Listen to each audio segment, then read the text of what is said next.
We're good? Yeah, really nervous. Yeah, dead nervous. Time for a last beer? Yeah. If just for a minute I'd fall asleep and not dream about you. I hate to admit it, I'm out of ideas, I don't know what to do. Most of the times I think I'll make it through, but all that it takes is one image of you and it shivers. Nobody knows the way it shivers. Nobody knows.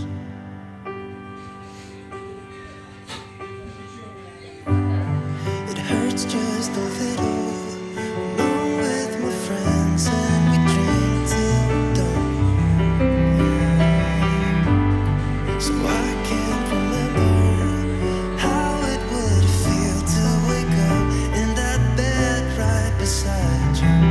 All of the memories I try to erase just comes back when I'm sober. I see that face and it shivers. Nobody knows the way it shivers. Nobody knows because it shivers.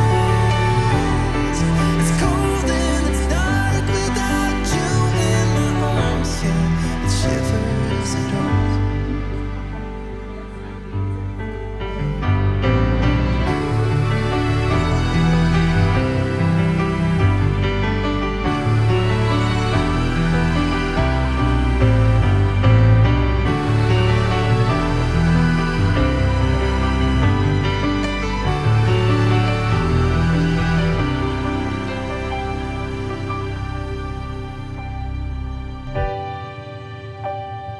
Philip, will you take Sarah to be your wife? Will you love her, comfort her, honour and protect her, and forsaking all others, be faithful to her as long as you both shall live? I will. Sarah, will you take Philip to be your husband? Will you love him, comfort him, honour and protect him, and forsaking all others, be faithful to him as long as you both shall live? I will.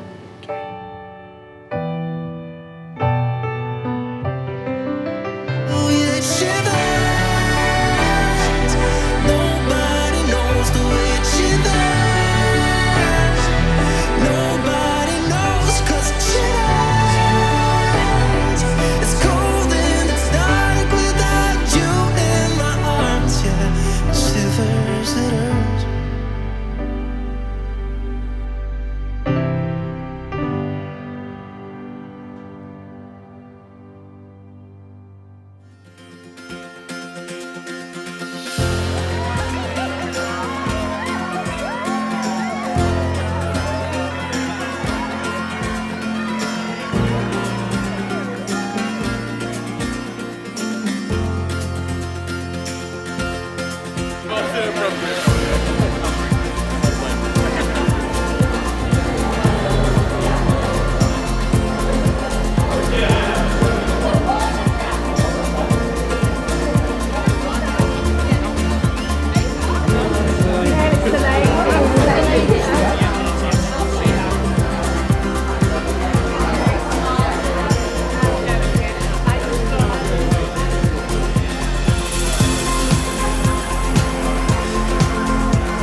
I was going to start off with good afternoon, but I think it's good evening. I'd like to welcome you and thank you for coming. Isn't my daughter gorgeous? After recently retiring, we worked it out that I've been dealing with farmers for over 50 years. So dealing with one more won't be a problem. I'd like to propose a toast to the happy couple and know that everyone here will want to join me in wishing Sarah and Phil a very long, happy and healthy future. Healthy future. Mr. and Mrs. Berry. I would just like to say on behalf of my new wife and I,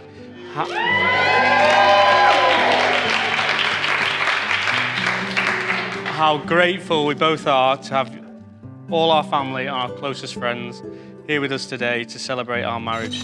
Sue, your endless culinary skills were put to the test today, and I'm sure everyone in the room will agree our wedding cake looks absolutely stunning, and we can't wait to taste it.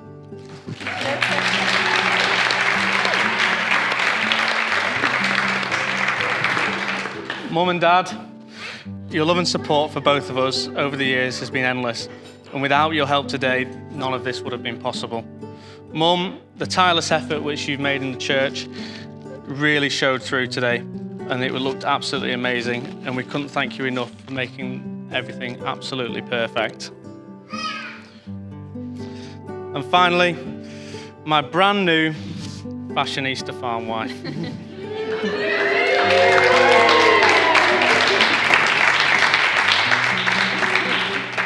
A match from the Tinder era. We met in April one evening, and true to form, I of course missed my train and was late. Nothing ever seems to change. The first thing that struck me about you was your beautiful, loving eyes. And as they say, the rest is history. I've watched you grow from never stepping foot onto the farm to mucking straight in, helping wherever possible. Your creativity has absolutely no limits, and Brooks could never have grown to where it is today without you. I like to think that I had half a say in the creative aspects of this wedding. However, but it was entirely all you. From the invites to the stationery and all the little bits in between, you've created us both the most perfect setting for our wedding, and I couldn't have asked for more. You have to realise that when I say, do you fancy a dirty night in? It's probably going to be a 2 a.m. finish and throwing smelly tyres around a silage clump. It's said that marriage is when two people meet on a road and continue in the same direction. Today, we met on that road, joined hands. I can't wait to travel the rest of my life together wherever direction would take us. Ladies and gentlemen, will you please be upstanding and raise your glasses to the new Mrs. Berry.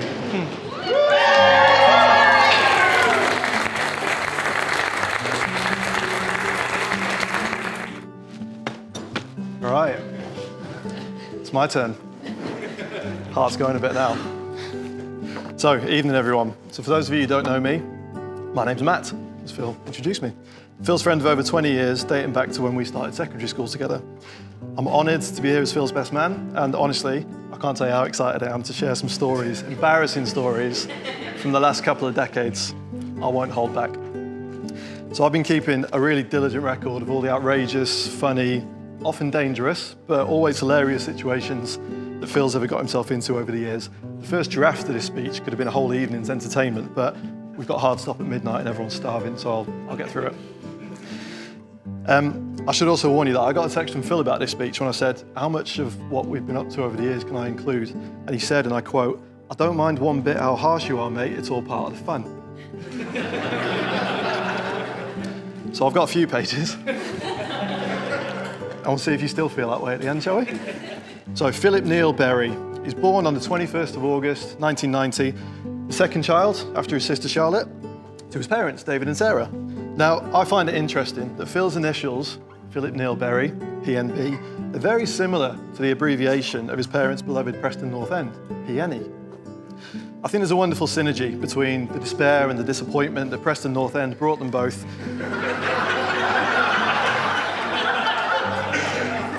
That Phil would also inevitably bring them in the years to follow.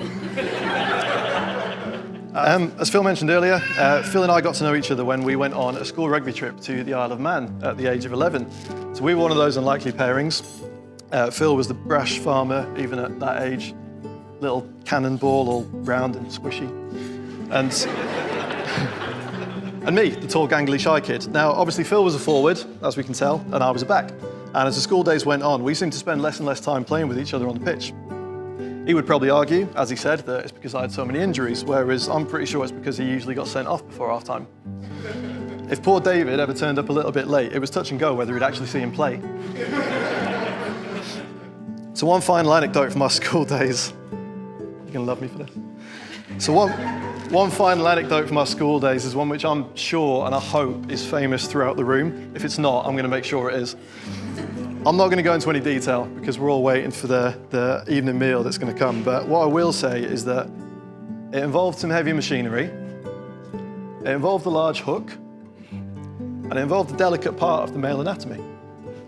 As the expression goes, I think it's fair to say that Phil dropped a bollock that day. But don't worry, Sarah tells me he's only partially disfigured now, so all good. There comes a time in all friendships where you drift apart over a few months, if not a few years, and that's exactly what happened to me and Phil. Through the years of uni and into our mid-20s, but regardless of whether the weeks or months had gone by, every time we got together, we'd always pick up exactly where we'd left off, and that's as true now as it was then as we approach our mid-30s. There's one thing that's been a constant through the years, and that's the Phil Christmas Eve visit. Now, these were very special visits, as each time Phil would invariably turn up with a new girl. However, none of these girls were ever in danger of being the girlfriend of Christmas future, as each one seemed to have a shelf life of less than 12 months and never returned. I'm not saying that Phil had commitment issues, but I've had bottles of milk last longer than some of your relationships. But that's in the past. So fast forward to today, and Phil is now a successful businessman. He's got his gelato business, it's thriving. I'm sure his empire is sure to expand in the future. I'm not sure what the hell I've got to do to get a free gelato from this lot, but there you go. So you might think that sort of thing is an example of Phil being a little bit tight. It's a term that I've heard sometimes used to describe him. I'm sure others in the room would agree. But I do have to defend him here. At times, I've known Phil to be nothing short of philanthropic and generous with his money. This man has single-handedly kept the strip club industry afloat in this country for years.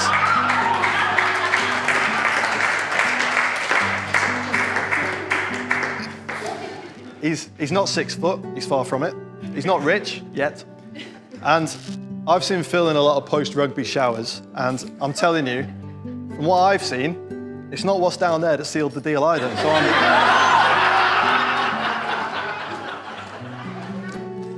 look, you're a wonderful person. You deserve the perfect man.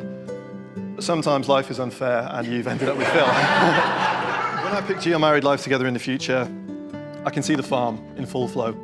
I can hear the cows mooing, there's kids queuing for gelato. There's some machinery quietly at work in the fields.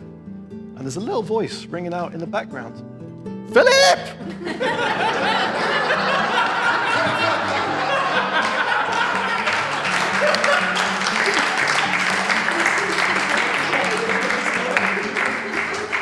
Just remember, she's only ever going to be a couple of 100 yards away. Phil, thank you for being such a good friend for so many years and for letting me be your best man today. It is such a special occasion to be here with everyone.